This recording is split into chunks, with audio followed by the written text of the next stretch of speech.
the giggles when we start this. So good. It's really it's great. Be a great Lead Live. Fantastic. Hey, welcome into another edition of Lead Live. My name's Clint Berry, alongside my guy, Josh Franks, always to this way and not to that one. So, Josh, what a great conversation we have dialed up for our audience today, talking organizational leadership with a dude that I just highly respect. And it's just a lot of fun to be with Dan Scarrow today. But as we get into this conversation, let's start to frame this up for some of our leaders. Why have a conversation about how to lead an organization? Go. Yeah, it's a super important question. And I'm looking to find out more from Dan as he joins us today. So often we, especially in ministry leadership, don't necessarily understand the ins and outs of organizational leadership. And so I think this could be really helpful for some of the folks that are tuning in. I agree with you, Dan, somebody I highly respect has spoken into my life. My favorite story of Dan is when he and I first met. He was new to a district office role, and he was reaching out to the district pastors, and we arranged a meeting, or maybe I reached out to him saying I need help with something. I can't remember what it was, but we ended up meeting at a Wendy's out in the middle of nowhere that was about halfway between the two of us. And we just sat down, and he asked me questions that I didn't know the answer to. And all I was thinking the whole time I was meeting with him was, bro, that's why I'm here. I've got these questions too. I don't know the answer. I need you to tell me the answer. But that's been one of the beautiful things about Dan is that he asks really great questions to help leaders discover the right answers on their own. So it's beautiful. I always remember that story when I think of Dan. That's good. My favorite Dan Scarrow moment is I was with a group of leaders, and we were gathering up, right? And Dan walks in, and it wasn't even, hi guys, I'm really glad you're here. Because a few guys were late to the meeting, and he goes, listen, there's only two things that happen when you walk into a room late, and the first one is you can't be trusted, right? And the next one is you don't care. And I was like, well, I know what he's about now. So it was really cool. And it makes me afraid to be late all the time now. So I'm really grateful for that. As always, ruminating in the back of my head is the Scarrowisms that we've both picked up along the journey. The other cool thing about our friend Dan Scarrow is that he is a part of our LEAD executive committee and serves on the board of the LEAD program. And we're really, really grateful for his leadership. So let's welcome Dan Scarrow to the show. Dan, thanks for joining us, dude. We appreciate you. Hey guys, great to be with you. Clearly, I have caused the need for some therapy in your lives, and I apologize for that. Beautiful. No, I need some more therapy. I have an appointment scheduled for tomorrow, knowing that this was going to happen today. So I'm good to go. Well, I pre-apologize and I post-apologize for any harm I've caused. It's fantastic. We're really grateful for you. Hey, why don't you take a minute and introduce yourself, current ministry, a little about your family, your background, and just introduce yourself to our guests, to our leaders. Hey, great to be with you today. And my two good friends, Clint and Josh, we go back a ways, and it's great to be here with you today. For the rest of you listening in today, I have a history that started on the mission field as an MK with my parents, who were missionaries for 40 years. When I came back to the U.S., obviously went to college, ended up in church ministry. I was a church planter. And then I moved into work in a larger church environment as an executive pastor. And during that period of time, I started into my journey of shaping and working with leaders, and launched a consulting company. God kind of led me into that, and a coaching company. And also then went to district ministry in the Central District, the eastern half of Ohio and all of West Virginia, and spent 10 great years with these two guys and other leaders. And so I have had a foot in the church. I'm passionate about the church. I'm incredibly passionate about church leaders and helping them be effective. And then I also have a foot in the business sector because the Lord has allowed me to speak into some things and learn a lot in that sector. And I'm intensely aware that there are a lot of people who need Jesus. Mm. And that's an avenue for me to have those conversations. So I have a foot in each camp. It's provided a very unique perspective on life, leadership, and church. That's awesome. Yeah, absolutely. Go ahead, Josh. So today we wanted to talk to you about this idea of organizational leadership, what it is and why it's important for us to understand some of the precepts and principles behind it. So when we think of the organizational leadership, how would you define that? Yeah, and there's a risk.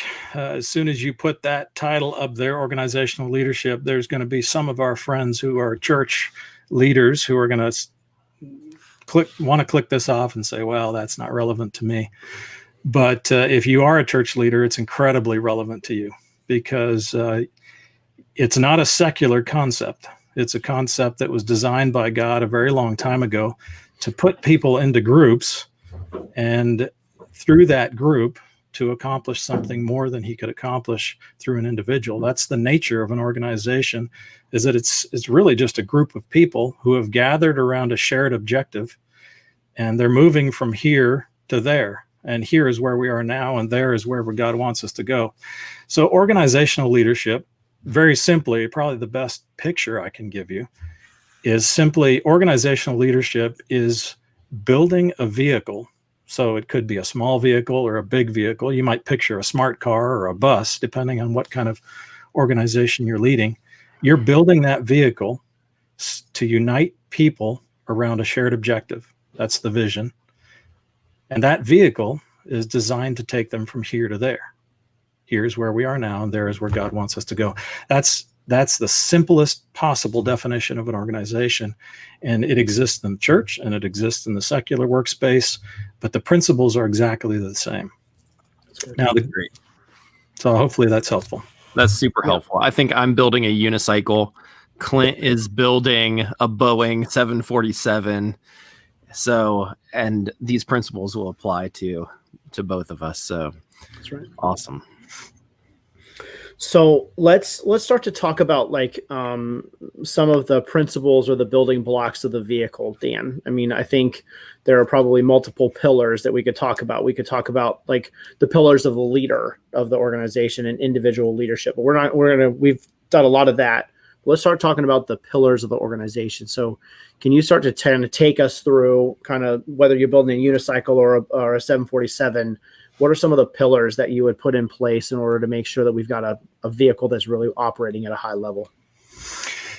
Yeah, so it's important, and I'm glad that you're digging into the leadership piece of it, because in the absence of that foundation, organizational leadership can only rise to the level of the leader that's leading it. So we'll just go ahead and say that. And the other thing to say is that all of us are growing. So if anybody listening feels inadequate when it comes to either self-leadership or organizational leadership, you're in great company. The three of us on this video today are with you. Right now, where I am as a district superintendent, I forgot to mention that earlier. I'm now a DS over a district, about 100 churches in Minnesota and the eastern half of the coast. I'm being stretched. So I just wanted to say that. All of us are being pushed. So if you feel ignorant, welcome to the club. And you should not feel like you should know it all, because that doesn't exist in organizations. We're all learning. Absolutely. So to circle back on your question, Clint, it's important for us to know that there are, no matter what size of organization, there are 5 things that have to be done. And if you do these 5 things consistently over the life of an organization, now how you do them is going to change. The scale that you do them is going to change. But these must be done. And in the absence of this, an organization falters. So I call these the 5 disciplines of organizational leadership. And it's unfortunate that many of us are not taught this, especially not in the church. And so we wonder why our church stumbles. And so let's go through those very quickly, and maybe we'll flesh those out as we go forward. So the first discipline of organizational leadership is clarity. Clarity means that we know where we're going, and we know how we're going to get there, more or less, tentatively. Mm-hmm. we need to go ahead and say that none of us know exactly how we're going to get there, but we have to have absolute clarity on the destination. So remember the picture I gave you just a minute ago of a bus or a smart car or whatever vehicle you're building. The point of building a vehicle is that it's going to take you someplace. Mm. And so if you don't know where it's going to take you, then what's the point? Right. And in many organizational environments, both secular and particularly in the church, settle for not knowing what the destination is. So what are we accomplishing together? And if you don't know that, then the bus or the smart car becomes a very stationary object, and a often expensive stationary object. Or you just drive in circles, hoping. Or you just drive in circles. Sure. Yeah, absolutely. Gas resources. That's right. What's most common, especially in church environments, is that we actually enjoy hanging out on the bus because of the personality profiles of most people that gather in a church. We hang out on the bus, we enjoy each other, we play our music, people get up and give speeches, every Sunday morning. And I'm not speaking against that. I'm just saying, in the end, we settle for that activity and nobody actually looks out of the bus to see if we're moving. And what can often happen is that we mistake activity for progress. That's right. And so we're busy on the bus, but the bus isn't actually moving. So clarity is number one. Clarity on where we're going, how we're going to get there. And so the first job of an organizational leader is to establish clarity. Now, the good news, here's the great news. If you're listening and you think, oh man, I don't know how to do that. The great news is that if you work in the church, clarity has already been established. Amen. All you have to do is repeat it. And the clarity that we've been given is that the mission of the church is to reach every man, woman, and child in the world with the gospel and give them an opportunity to respond, period. So what I love about the church is that the destination is prepackaged. You don't have to make it up. You don't have to come up with some cute phrase. You just have to articulate it. And the other thing that's very clear in Scripture for the church is that our job is to bring light into dark places. So those two things, clarity is prepackaged. Amen. So do you want me to go ahead and move forward through the other four, or do you want to pause? Well, yeah, I've got some questions. I love that, as ministry leaders and leaders in the church, the clarity of destination and prepackaged. But you said that clarity is both about where you're going and how you're getting there, not necessarily. Right. Not necessarily the makeup of the vehicle that we're building, but the route, right? That's more what you're talking about, the route that you're going to get to your destination. And so if the destination is universal to all churches, what about the route? And what's an example of clarity of how you get to the destination? Yeah, that's a really good question. So I'm going to introduce another layer of complexity here. So unfortunately, organizational leadership is not simple, nor is it easy. So I apologize in advance for that, but that's the reality. So there's these 5 disciplines, and we'll work our way through those. But in order to achieve those disciplines, you need to make some discoveries. And almost every year, you have to make some discoveries. So here's some of the discoveries that you need to make. One is, what culture or environment are we in? So that actually helps you define the route. Since you're dealing with people, you need to know what culture you're in. And based on that culture, you find a way to your destination, right? Because there's certain things you're not going to do in certain cultures. There's things you won't do and you shouldn't do in church services. If they don't engage the culture that you're in, that makes no sense whatsoever. So that's the first discovery. You need to understand where your destination is. We've already talked about that. You need to know what your values are as an organization. And then on the backside of that, there needs to be some leadership development, some structures, and some strategy. Those are the other 3 discoveries. But the first 3 are the ones that help you lay out the path. That is, what's our culture? What's our destination? And then what are the values that are going to drive us as we move forward? That's good. And then that helps you shape the route that you take. So those are high-level principles, and you need to dive down into the nuances, like what does that really mean in my organization? That's a longer conversation. Yeah. Yep. And let me just re-articulate some of those discoveries. So the first one is, what culture am I in? Yep. What value should I have as an organization? What's the way we're going to do things, kind of the vibe of it. What leadership development do I have, or what will I need, right? In order to propel this thing along. There are going to be some structures, right? That are going to be some supportive systems and structures are going to carry the day, how I do and the way I do things. And then finally, the strategies that I will utilize in order to propel it along. Did I capture those, Dan?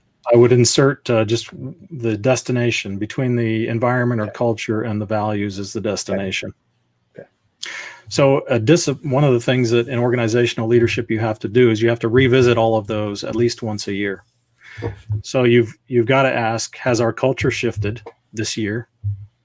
Is our destination the same? Like our people group might change because the neighborhood's changing. That doesn't typically happen in a year, but it can happen in a decade.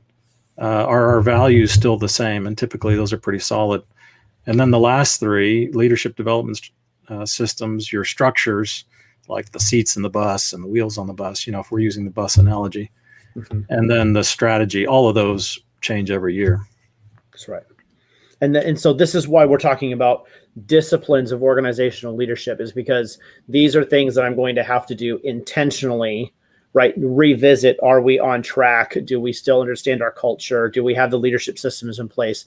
So that's why we're saying these are disciplined actions, because these don't naturally happen in the life of the organization. You get in and moving, right? And you might have some clarity at the outset. This is why we have GPS in our vehicle, right? Are we still moving towards the destination that we plotted out? And if we get off track, do we have something that's going to reorient ourselves towards the final destination? Otherwise, we should be trying to head towards Santa Fe, but really we're heading toward Miami.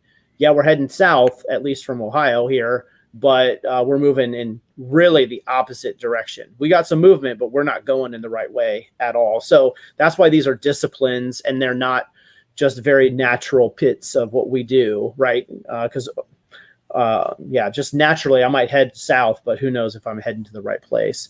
All right, so we've got some clarity. Josh, are you satisfied with that for now, or do you have follow-up? No, I'm good for now. I'm excited for the next one. Give us the next one. Yeah, so clarity is critical. The next discipline is focus. And this is where we often, if we get the first one right, we often stumble on this second one. And that's both achieving focus and sustaining focus. So this is, that GPS analogy is a great one for these two disciplines, because what a GPS does is you punch in the destination, and then its job is to reach out and check where the destination is, and then check where you are, and then check where the destination is, and then check where you are, and then check where the destination is. You see a pattern. Yeah. So focus is the process of checking where the destination is and where you are, and then choosing the path. And so focus is a discipline that you have to choose almost daily as an organizational leader. And so actually a way to frame this for you is the discoveries I mentioned earlier are probably an annual process. The disciplines are a weekly and daily process. And that's why I started with the disciplines, because you have to do these every week. You have to sustain clarity every day and every week as a team. And then focus is incredibly important. Like just this morning, we had staff meeting with my team. And in my mind, I have those 5 disciplines all the time. And very often, if you ask my team, we start the staff meeting in some way, shape, or form with me reminding them where we're going. And I say, hey, team, I know you've heard this 100 times at this point. You're probably tired of it. But where are we headed? And the destination is that we exist so that every man, woman, and child can hear the gospel. Our responsibility is 6.8 million people in 3 states. And so that's what we're getting after today. And that's what we're getting after this week. And all the mundane tasks you do are aimed at that direction. And then we talk about focus. We say, all right, what are we going to do this week to move that direction? So a team gets in a rhythm doing that. And it's really awkward to start with. It takes a few months to get in a rhythm. But when you do, all of a sudden staff meetings become really powerful. Mm. So clarity and focus, that's how they work together. That's good. So, go ahead. No, I was just going to say, you want me to keep moving, or I'll pause each time, and if you got questions here. Yeah, I think a question that I have is like, so achieving and sustaining, are we talking like in order to check destination and check back and check destination, check back? Are we talking measurements now? Are we talking about like, is that what we're looking at here in order to achieve some focus? Like, what do we have to do? So it's like, there's some measurable, pieces that we have to do. I need to check in with this person. I need to, orient this meeting. I need to think about, the next, million people in whatever city. Like, are we talking about measurables at this point, Dan, or am I missing it when it comes to achieving and sustaining? No, you're actually talking about the next discipline and how that integrates. And so, okay, what we're talking about is tasks and goals. Okay. And then measurable progress, and all of those things work together. So goals are something that you have as a team that help you focus, right? You set goals as a team. We're going to, we want to go to Sacramento, but we're going to stop in, Denver. So that would be a goal. Okay. Task would be, we're going to get in the bus and we're going to start the bus, right? So tasks are a little bit closer. Goals are a little bit farther away. And measurable progress then is that next discipline that you build in, so that you always ask the question, how do we know that we're winning, or how do we know we're moving? That's a better way to say it. How do we know that we're moving? So how can we look outside the bus and know? So I'll give you an example, and I don't give this an example because it's necessarily the right one, but for our team, I've said over the next 10 years, and we've talked together, in the next 10 years, we have 3 measurable things that we're always keeping our eye on. And that is, our intention is to create 30 new kingdom environments. So some might call those church plants, but we've used that terminology on purpose. They might not look like a church plant. We're going to invest in 300 churches to help them find their feet. And we're going to be a part of raising up 3,000 leaders in partnership with other people around the nation. So we are regularly asking those questions. So last week, I reported to my group of people who are my boss. And in my reporting, I reported progress on those 3 areas. And as a team, we talk about that. So it guides behavior. Measurable progress and focus then helps you define what you're going to do and not going to do. Could you help break down in those 3 measurable pieces the difference between, maybe there's the measurable goals and the tasks, as you talked about, like which part of that is which? Yeah. So again, the difference between tasks and goals is really imminence. In other words, tasks tend to be right in front of you.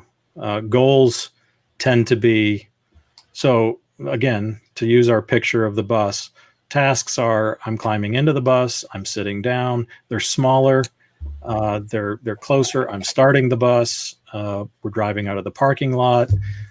A goal is, say, Denver or Kansas City, or a reachable mile marker within whatever period of time you want to have. So in every day there are tasks that have to be done, and then there are tasks, maintenance tasks. So those exist in an organization all the time, and more of them exist the older the organization is. So there's more maintenance tasks. And then there's goal-based tasks. In other words, I can tangibly see how this task, helps us get to what. This is a great place to throw this in, because many of our church friends who are listening struggle with this fact that if you're in a church that's been around for a while, the number of tasks, well, first of all, clarity has dissipated generally. Goals are either done away with or viewed as something secular, and people don't want to do it. So that's gone away. And then the amount of maintenance tasks have taken over, really, because that's the only thing that's left. And so the reason many churches are not moving is that the bulk of what's happening is simply maintenance activity. There's not clarity, there's not focus, and then there can't be movement. Yeah. And so it's valuable to, point out what I think a lot of us have felt in a church environment.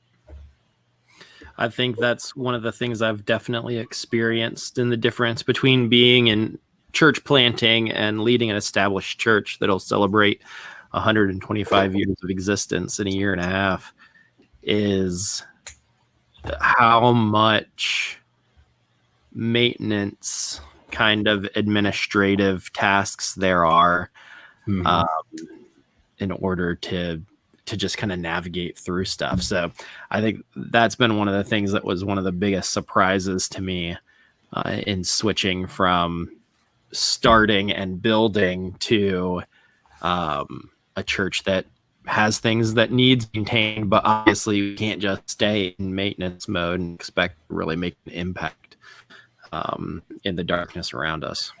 That's right. Yeah. Craig Rochelle, guys, is like notedly, he would say, listen, organizations tend towards complexity. They don't tend toward simplicity. And so our role as leaders is to fight against complexity, because the more the organization grows, the more infrastructure we build because somebody was late for a meeting or they didn't, we put in rules and regs in order to make sure that behavior is monitored so that we can move forward. But what it actually does is it encumbers the movement of it. And so trying to fight towards simplicity is a big deal. And also trying to make sure that we're getting rid of meetings that don't move the thing forward and time wasting activities, right? That's why we get encumbered sometimes, is that we just, I don't know. Lots of smart people make things really complex. And so instead of keeping them simple. So it's one of those things about this piece of measuring as a guidepost is what is like almost least common denominator to keep the sucker moving forward. But Dan, what would you add to that about complexity and simplicity within an organization? No, I completely agree. And that tends to overwhelm the organization, and it certainly overwhelms leaders. And then leaders settle for maintenance because they can't find their way out of the complexity. Yep. And so, what I've spent a lot of time doing over the last 15 years is just helping leaders identify what's actually happening in the organization. Anybody who wants to move something in an established organization experiences a level of frustration. That's going to happen. And where it gets frustrating to the point where you want to quit is that when you don't really know what's happening and you don't know a path out. So, if I can just pause for a moment and speak to all of our listeners and viewers, we want you to know that there is a way out. That's right. And for many of you, if you're a pastor, or if you're in any organization that has some structure around it, there is a path back to productive and progressive and impactful organizational leadership. And so if you're at the point of losing hope, I hope that the three of us can sit here today and tell you, hey, there is a path out. Yep. And sometimes it requires partnership and intervention. I've spent a lot of time doing that over the years. And it's sometimes helpful to have somebody from the outside come in because, I understand being in the mix neck deep or, this deep in it and you can hardly breathe. It's hard to find your way out of it. That's right. So just to circle back, the three disciplines, clarity, focus, and then the third one we mentioned is measurable progress.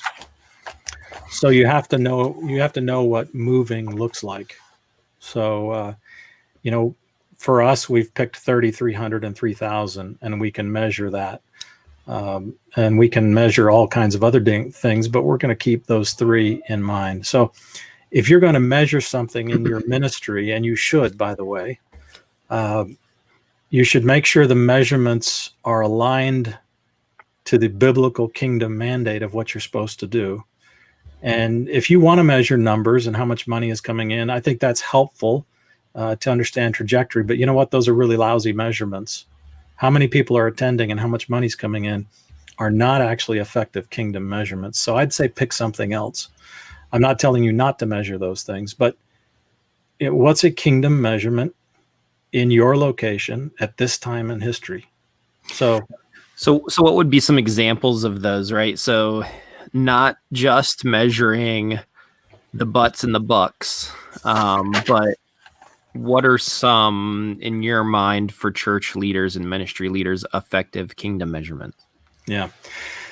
So I have a very distinct bias around this, and I'll articulate that bias, and you can agree or disagree. But, after studying this for a lot of years and trying to figure out, what's the right way to think about this, I've landed at this point in my life on three things, and I've articulated them as part of what we're doing here with my team. I think we have three objectives or three things that can be measured. One is our job is to engage the lost and to help every man, woman, and child within our circle of influence have at least the opportunity to respond to the gospel. So a measurement would be, how many lost people are we engaging and giving an opportunity to respond to the gospel? Yep. And that's a challenging, and by the way, biblical measurement, because most churches are not deeply interested in this generation. We'll probably get some mail over this one, so feel free to send me your mail. Hey, if you want to put some hate comments in the comment, go ahead and do it. Dan drops this one, feel free. Yeah, you prime yourself. Load them up. Here we go. Many churches are much more interested in catering to the desires of the found than the needs of the lost. And so that's a fundamental problem in our measurement. So if we measure how many people show up, typically we're measuring how many found people have showed up. And so a metric is, how many lost people have we engaged? I think that's valid. It's the work of the church. A second would be, how many environments have we created that actually tangibly shifted the darkness in our community? So you've got to reach out into your community. You've got to figure out where the darkness is, and then you've got to take light into it. That's the mission of the church. Jesus articulated that was the mission of his followers, was to be the light of the world. And in the Gospels, he made that handoff. He said, "I'm the light of the world," and then he went on to say, "You are the light of the world." So that's pretty significant. So, what environments are you creating that tangibly shift the darkness in your community towards light? And you're going to have to figure out what that looks like. But I think that's a pretty good measurement. Do you have one environment? Do you have two? Do you have three? Do you have zero?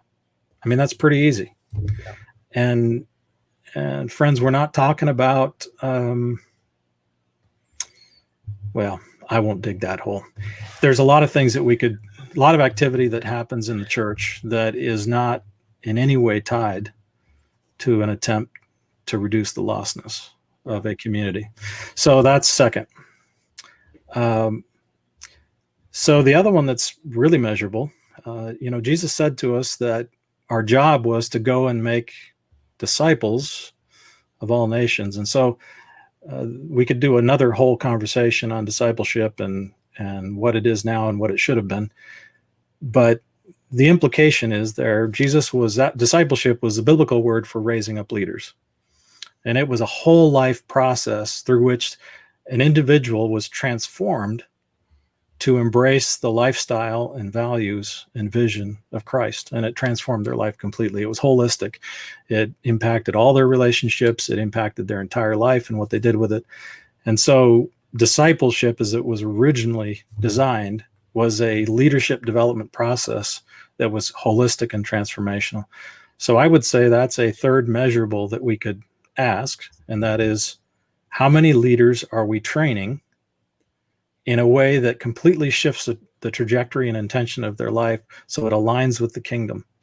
So, on Sunday morning, how's that happening in our preaching?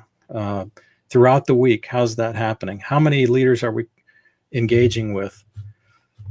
So I don't say this to injure anybody's feelings, but friends, if you're watching, after a lot of years in the church, my observation is that we don't do that well or seriously. Yeah. And so the condition of the church is reflected by a lack of measurement in those three areas. That's my observation at this point in my journey. That's good. That's great. And I'll remind our audience that last week we talked with Zach Mearkreebs about measures as a part of church multiplication training in that conversation here on Lead Live. And you can go back if you're listening on Facebook, YouTube, or Periscope, that you can go back into that conversation. We talk more about developmental outcomes and an elongated conversation about what Dan is unpacking. And also I'll just bring to the forefront what Dan has articulated in terms of engaging lost goes with his 30 new kingdom environments. What he's articulated about environments that shift the darkness, I think he's chosen the best one, which is the local church, the expression of, the body of Christ in various regions and demographies. So 300 churches is the goal there. And then finally, leader raising, 3,000 leaders that would be raised up and released. And so you can begin to see how, at least within his organization that Dan's leading, is that we have 30, 300, and 3,000. But those aren't just, pieces that we just pulled out of the air because we needed something to pitch, right, in order to get people behind. They're biblically tied, and then they articulated a measurable, reasonable, attainable, timely, specific goal to go along with that, which was the numbers, right? 300, 30, and 3,000. So just to be able to tie those back together again for our audience is like, I love how Dan is so strategic in the way that he thinks these through. And then now we have an outcome, and this is where we're going, giving us clarity and focus and being able to measure extraordinarily well. So just wanted to tie that up real quick before we move into the next one. But before we do, Josh, do you have anything else to add? No, I'm just saying this is so good. If you're just joining us on Lead Live, we are with Dr. Dan Scarrow talking about the 5 disciplines of organizational leadership. If you have a comment or a question for Dan, maybe something that's specific to your ministry leadership or organizational leadership, feel free to ask those in the comments. We'd love to be able to spend some time answering those for you. So we've gone through the first 3 disciplines. So there's clarity, focus, and measurable progress. Let's jump into number 4. What's the 4th discipline for organizational leadership? Yeah, the 4th discipline is accountability.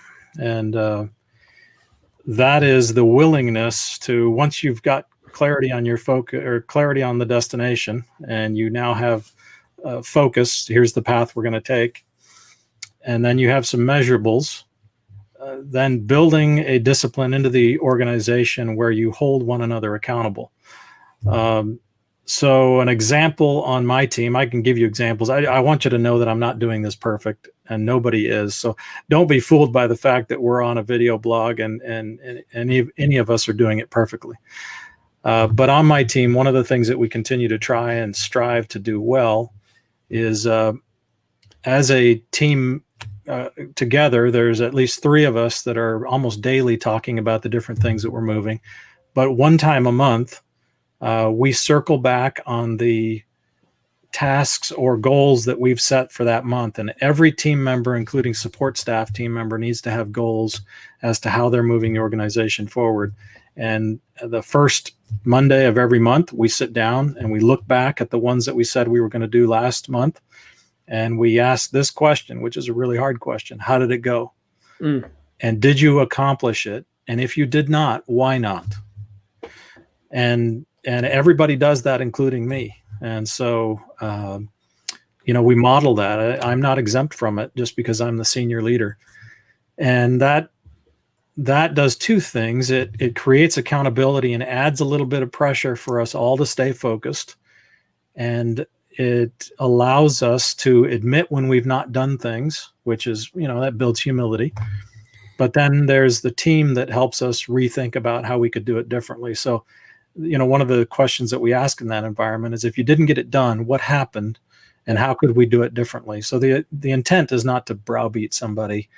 And it takes a team a little while to get past that discomfort. And I've had to coach them into that and help them understand, and we continue to get better. But accountability is something we do really poorly in the church. Go ahead. So I was going to say, we tried to do this at First Alliance and kind of have a monthly goal list. I felt like it just devolved with me and my team to a task list. like, I need to call this person and I need to visit this person and I need to write this report. How do you make sure that it's just not a to-do list that become your team goals? And what would be a good example of monthly goals that that you might have or people on your team might have? Well, that's a great question. Let me just admit something that you probably intuitively know is that we are not going to do this perfectly. So Sure. tasks and goals will intermix in that environment. But one of the questions that helps in this process is that when a person is done with their list of things that they're going to accomplish this month, you can ask the question, so which of these helps us move the ball down the court on the most important things that we're going to do? Yeah. Actually, what's more beneficial is to pre-ask that question. So, a week before that meeting, send out an email and that says, hey, come with your list of things that we're going to do. And oh, by the way, make sure that you measure what you're getting done based on the things that we say we want to get done, and be prepared to talk about that. So you don't want to surprise your team with that. You want to coach them into it. It's really bad practice to come to a meeting and just know that you're going to do that, because you're going to catch your team flat. They're going to hate it. They're going to feel embarrassed. And then you've ruined the opportunity. So if you give your team, if you got the right people in place and you give your team a heads up what's going to happen, they're going to strive to be part of what's happening. And they're going to come and have a good experience because they've thought it through. Yeah. And it's also going to give an opportunity to say, oh, okay, I've got 10 things and 9 of these have nothing to do with where we're headed. And it gives them that moment of clarity too. So I think that's probably the best practice on that one. It's just to pose that question and pose it early enough so that they can reframe it. And if you pose that question 3 or 4 times, then it builds into the DNA and the culture of the organization. You'll have to keep asking it, but they'll get used to it. Well, and you'll build some anticipation, right? So they'll be like, I'll be honest, I wasn't able to get this done. And the reason why is because I have got this barrier and this barrier and this barrier in front of me. I don't know how to get over it. And so as you then are kind of collectively trying to move people over that particular barrier, that becomes more of a team dynamic and less of a lone ranger. And I think that's something that we expect, our teammates, like, no, that's your responsibility. You need to get that done. But really, it's still the organization's effort. Like, all of us are together getting this entire pile of stuff done in order to advance whatever our organization is set to advance. So whether we're in the marketplace or we're in vocational ministry within the church, we should have a collective goal, and it's all of our responsibility to get all that stuff done. It's just said, Dan, you're taking this piece, and Josh, you're taking this piece, and I'm taking ownership of this piece. But then when I am up against a barrier, it's all of us together trying to get everybody over the wall. And so, and if Josh is just like banging his head, like, I just can't get over this, and the rest of us are over the wall and cleared it, we still haven't won the race, because a part of our organization is still banging their head on the wall, trying to get over it, around it, or through it. Right. So anyway, that's my thought on there. That's very good, Clint. That's a really, really helpful thought. It's really important to remember that we're a team, not a group of individuals. And one of kind of the coaching pieces I've built in is that when somebody comes up against a roadblock, I'll ask this question. So how can we lean in as a team to help blank, whoever, achieve this? And what we're not going to do is offer advice.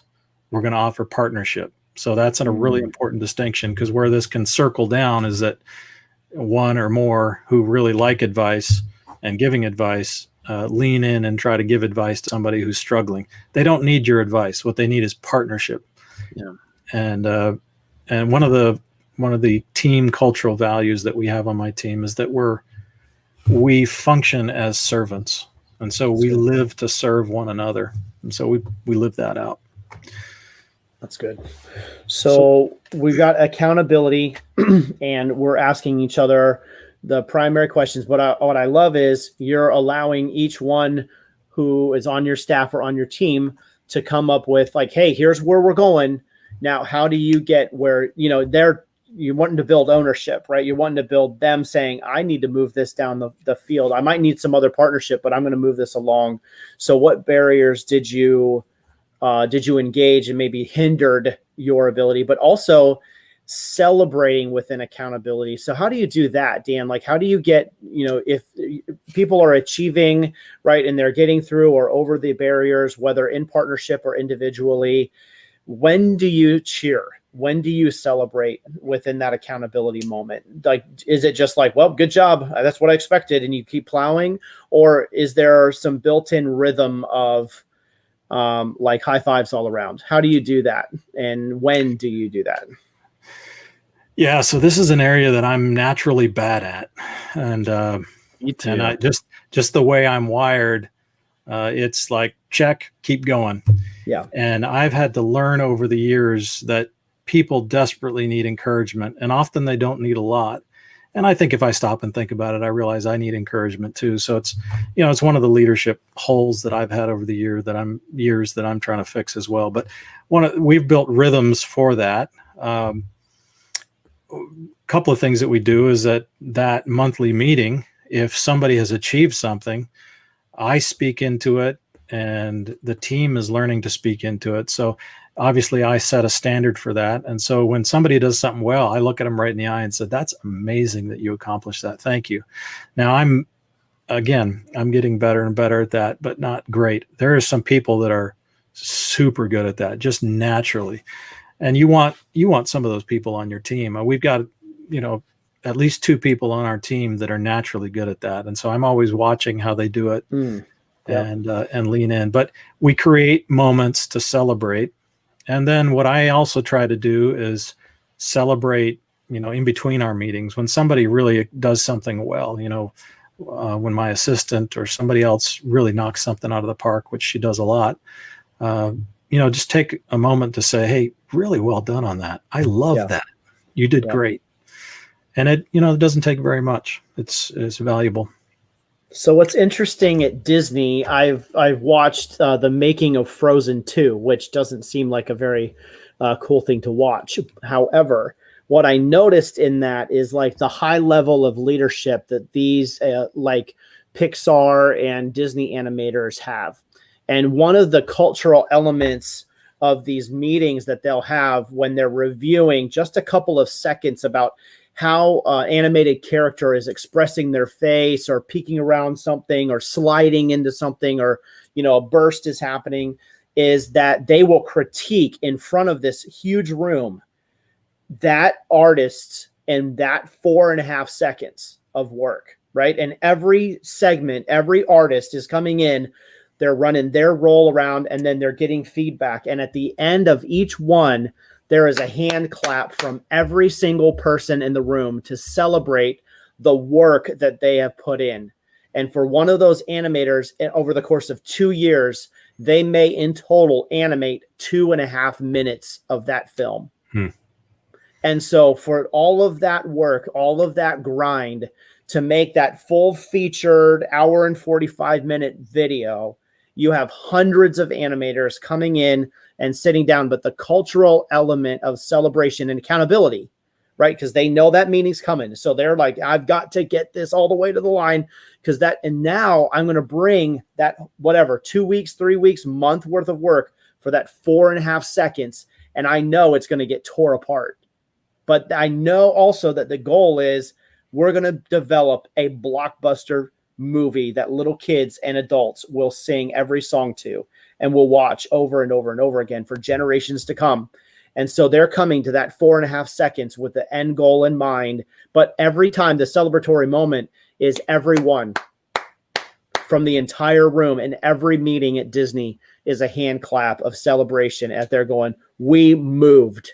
We got better in this meeting. I think it's a fantastic, like, if you haven't watched it, it's worth it, not just for all the other elements of the singing of the songs, but the way that they construct their meetings and their team development is pretty impressive. So Disney Plus, get onto the Frozen 2, How It's Made video. Really interesting in terms of cultural team dynamic. So I'm picturing you singing Frozen songs at the moment. That's probably not good. Yeah, and that my little girl has me doing that quite often. So we sing the Let It Go song and the others. Yeah, That's a great mental picture. Thanks for that, Josh. You're welcome.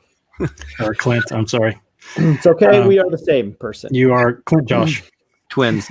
Hey, we are talking with Dan Scarrow, DS of the North Central District in the Christian Missionary Alliance, about organizational leadership. If you have any questions for him, we still have a few minutes left. We'd love to get your input, your thoughts, or your questions. So feel free to put them in the comment or chat sections.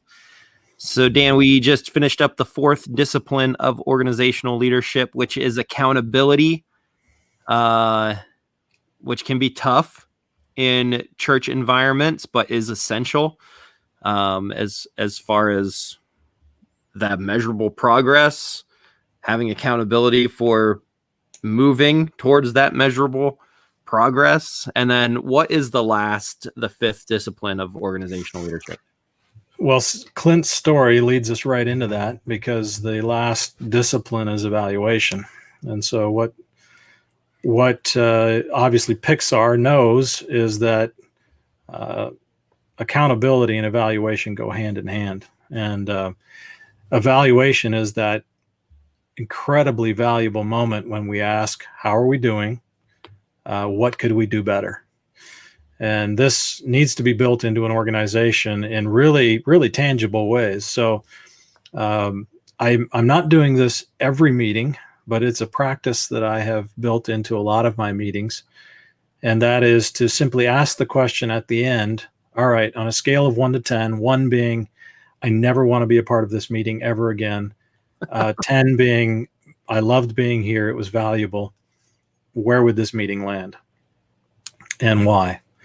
And you just take 30 seconds each person to kind of debrief. And what could we do better next time? So that's a really tangible evaluation piece. So after any events that we create, or, that's a huge value for me. If you've spent any time around me at all, I've talked to a lot of pastors about the discipline of evaluation, and that's very uncomfortable. And what I've often said is, if you're serious about becoming an excellent communicator, which you should be if you're a pastor, because that's one of your primary roles, you need to evaluate yourself. In other words, you need to watch your video of your sermon and wade through the pain on that, and just ask the question, what happened and how can we get better? How can I get better? I'm really good at asking myself the first question when I watch myself preaching. I'm like, what happened? What happened? Yeah. What happened there? Off the rails, train wreck in the ditch, bridge on fire. People. Question when I watch myself preaching, I'm like, what? Indeed. Yep, that's for sure. So let's see. Is that the only bit of it, Dan? Then so Jay, team, how we doing? Do I rock back in my chair and go, well, how do I think I'm doing about that? Or are there specific questions under each one of those categories? Like, how do you build up kind of a metric or a rhythm of evaluation within the organization? How does that happen? Well, in most cases, it really is as simple as asking, how did we do and how do we get better? So in each situation, that's going to be unique to what happened. Okay. But those are the two fundamental questions. What happened? Okay. Let's pull it apart, and what actually happened? And then how do we get better at this? And so, that's going to be unique depending on the complexity of the situation. So we're about to go into our district conference. At the end of district conference, we're going to create a system for feedback from everybody that participated. And then as a team, we're going to sit down and have a debrief. What went well, and that obviously that's going to be deeper and more complex because there's many layers to what happened there. Okay. But it's really the principle of just being willing to evaluate, because that's the only way we get better. The other thing that's probably important for our listeners to hear is that if you're willing to tether yourself to evaluation, you're going to mitigate against the pride that naturally seeps in when you lead. This is particularly true when you stand in the spotlight of leadership, like you're we'll just say preachers or a CEO or a top level leadership. But if you're preaching every Sunday, you actually begin to be emotionally tied to that performance or that activity in a way that's unhealthy. And when you start evaluating, it actually allows you to pull back from that experience and realize that you're serving God as a communicator. Yeah. And it's not about your identity, and it's not about your self-worth. One of the biggest gifts I have given to myself is I started videoing myself many years ago. And about 6 months in, I realized I was no longer tethered to preaching. But before that, I used to have pretty serious emotional highs and lows, especially after I was done preaching and I felt like something didn't go well and the whole world was falling apart. An example is 3 weeks ago, I preached in one of our churches. And at the end of the sermon, as I was closing and doing the benediction, I said something. It's not terrible, but I won't repeat it. But I said something that was just incredibly poorly thought through and humorous, the way it was phrased. And it was 5 seconds later, I was already trying to figure out, okay, what went wrong? And I was actually smirking to myself as I'm, it didn't hurt my feelings. It didn't make me less of a person. I just was asking, all right, so I'm going to do that better next time. And here's something you ought not to do again, Scarrow. And that's just a great place to be. Yeah, that's good. That's good. I think with what you're making me think of, Dan, is to really all of these disciplines tether to each other. And so like if we're not clear about how like Sunday morning worship goes or the district conference, like what is the point of that? Exactly. And if it's not moving us, so I think that's what it's more than, for me, it's more than, hey, so how'd that go? Because I've been in some environments where we lost sight of what that environment was supposed to do. And so once we lost sight of that, then everybody went, yeah, it was pretty good. I mean, compared to last week, I mean, no big lumps or bumps, like we're good to go. And so these evaluative meetings end up not producing very much, and they become boring because we forgot the clarity or we forgot the focus. Or we're having accountability, like we're staying humble with, well, give me some feedback. How did that go? But people have lost the measuring the progress, and this environment is getting us to that objective. And so as we get lackadaisical a little bit, then those meetings don't mean as much because we just kind of fall flat on, well, it was fine. Rather than I'm not really sure that we nailed it, because that doesn't move us closer to the end goal. I'm not really sure that, we probably don't just could junk that part, to be honest, because that doesn't move us towards the goal. So maybe that's what I'm getting more into and needing to rest on is the clarity and the measurable progress, the focus, because then that brings the evaluative process.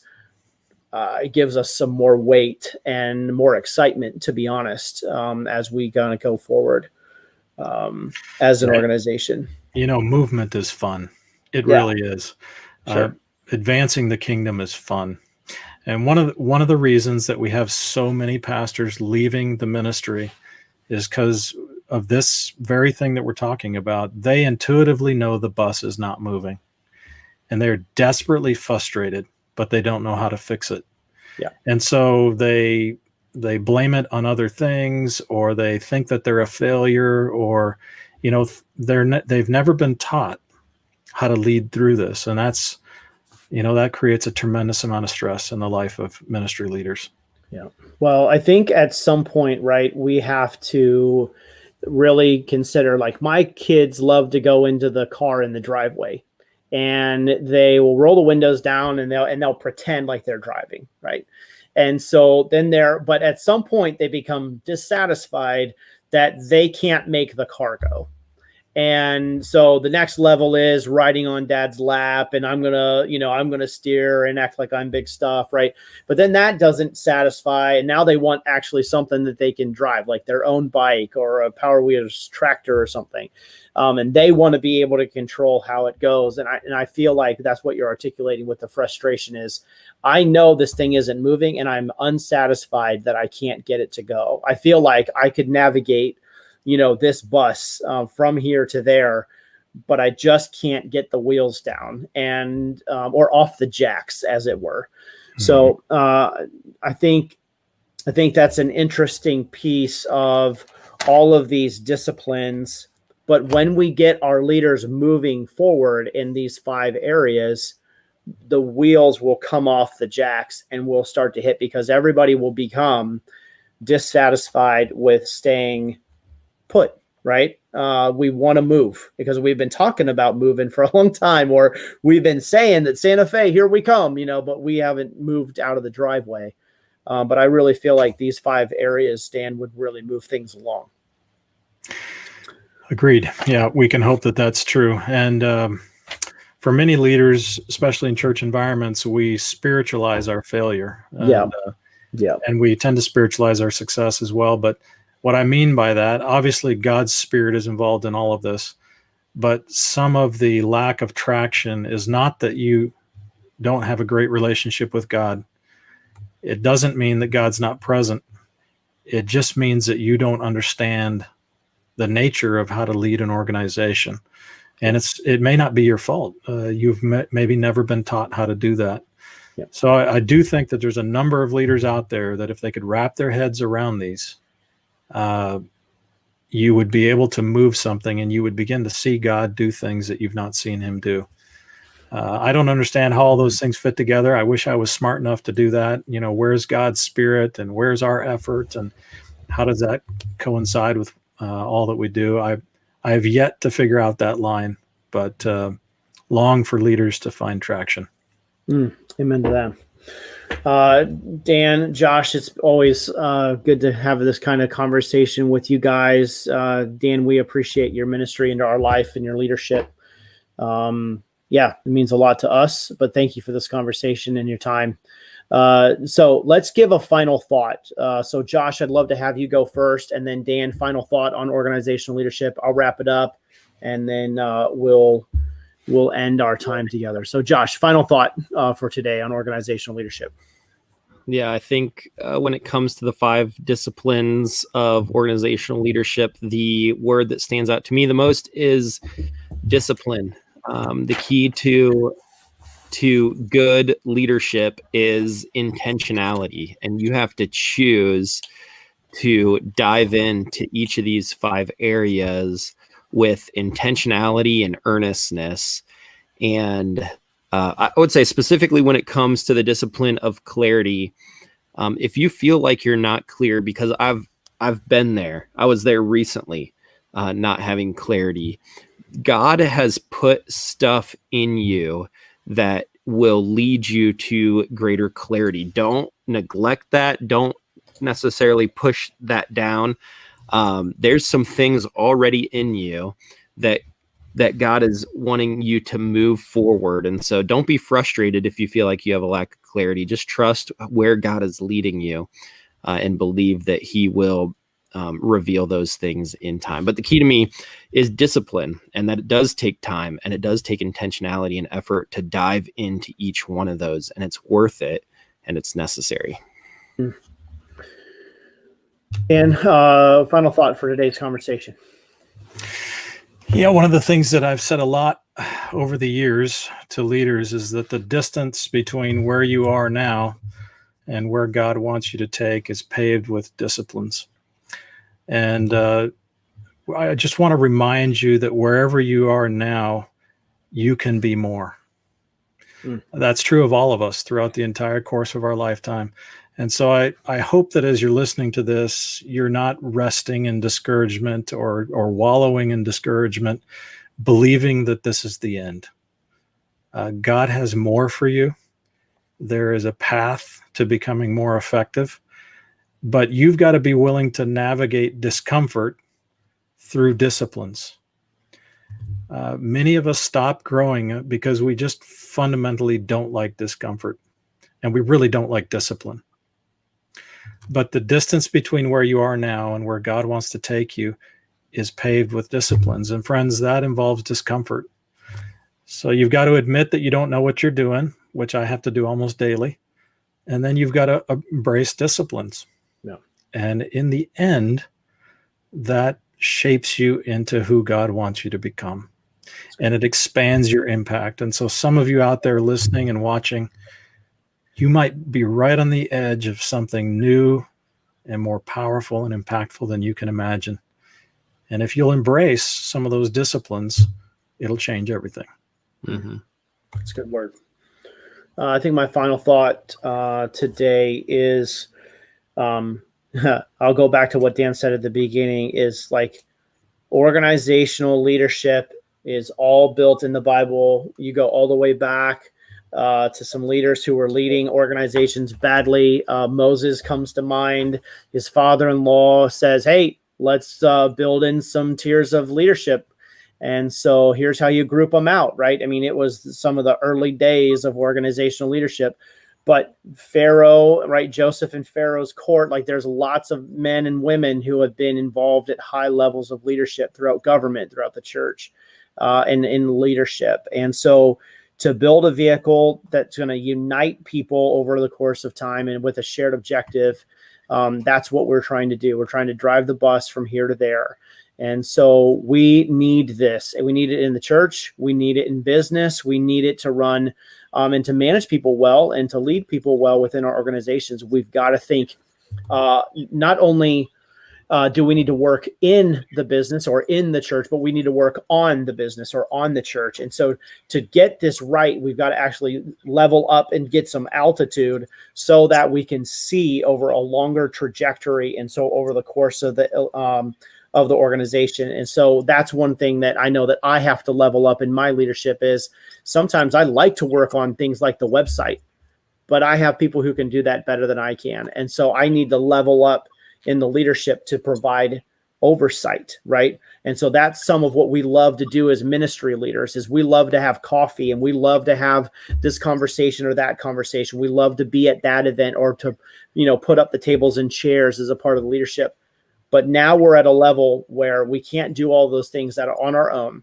And we need to help encourage people and lead them into this shared vision and getting them not only in the bus, but on the right seat on the bus, which is another podcast conversation that we'll have with Dan in the future. But today, Dan, Josh, thank you so much for this conversation. Leaders, we love you. We care for you. And we're here for you. So if you have any further comments or questions, leave those in the chat. We'll monitor that over the course of this week. And if there's anything that we can help with, we'll make sure to get back with you. But Josh, fantastic conversation. Take us out. Dan, thanks for your time. Thanks for your thoughts. Thanks for your mentorship of us and your involvement with the LEAD program. Appreciate your time today. Leaders, have a great one. See you soon. Lead on. Bye-bye.